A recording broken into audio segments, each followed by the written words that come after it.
Hi, my name is Bruce Lockie. I'm a digital learning designer at the University of Plymouth. However, decided in my personal time to take up the Zoe content creator program and to work with the Zoe tools.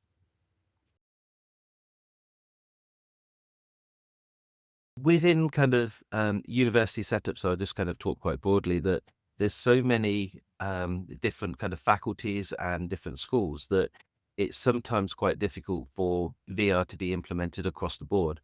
We have pockets that are using VR for some of their programs, such as some of the computer game design, some other kind of courses, but it's quite difficult to roll it out on mass because there's a whole structure and ecosystem that needs to be looked at with the mobile device management as well as kind of how do people create content for it. So it was quite interesting to look at the Zoe program of going, actually, how can we make our own content or how can I learn how to use Unity within a framework that's going to be quite supportive?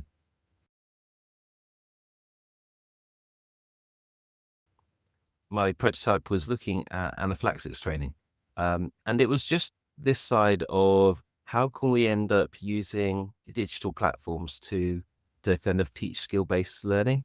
And so this is where it stemmed from. And I chose anaphylaxis training just because it's something that is quite important to learn, but it's quite relatively simple with kind of the steps that are required within it.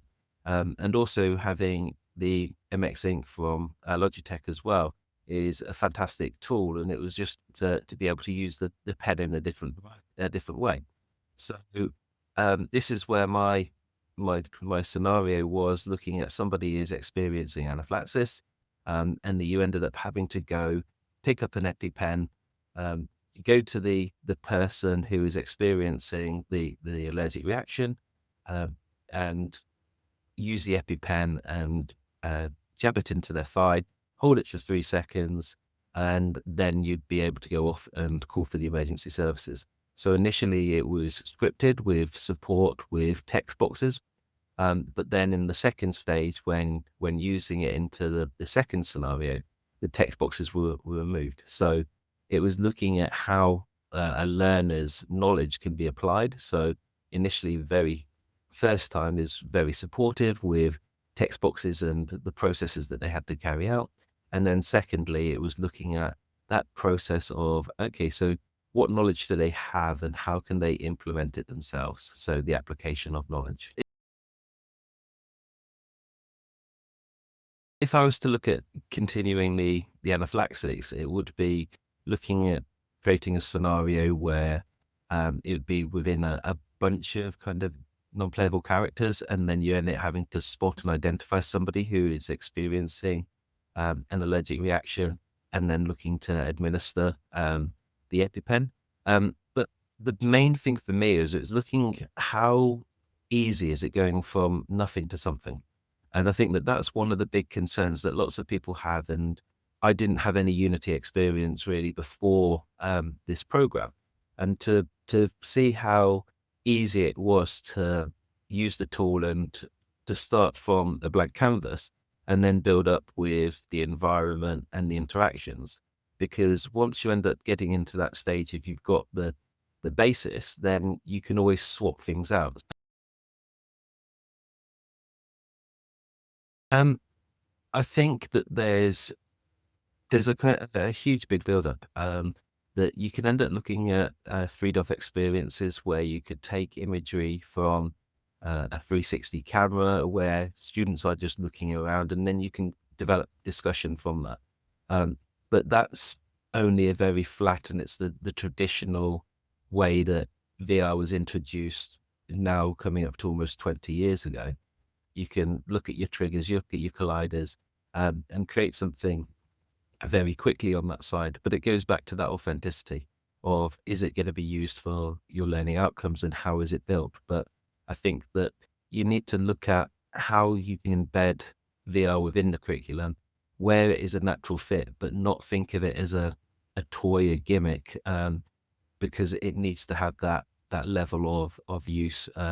And I think that when you're looking especially at uh, skill-based learning within the digital environment, you're going to have things where you can build it and you can allow people to fail. So, for example, if you were looking at some sort of medical simulation, you can't let people die on an operating table. However, you can kind of like within VR in a really kind of morbid way, because you can learn from those mistakes and you can learn with the what ifs. Unity has a learning curve, and there's no denying that. And I think that where the Zoe application, it didn't make it as a sharp curve as what it could be. And so having the kind of the simple things that you could do, and also learning from other projects. So where Zoe is really great, it's got a library of different scenarios and sample projects. And so you can end up looking at those sample projects and how they've been created, and look at the interactions that are within Unity, and understand and going, how do I replicate that within my project? And so that was really helpful to have an existing content library of projects that give you an understanding and an idea how to do things.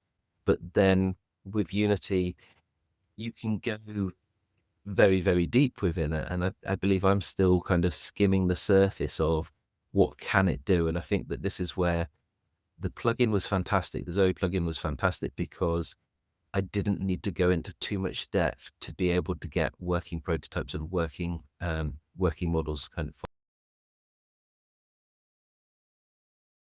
Went with an idea of how do I use it, not for a stylus, a writing process. So this is where the view of using it as the EpiPen was something that was an idea, and it was one of the reasons why I chose EpiPen training, because it's something that could simulate something else.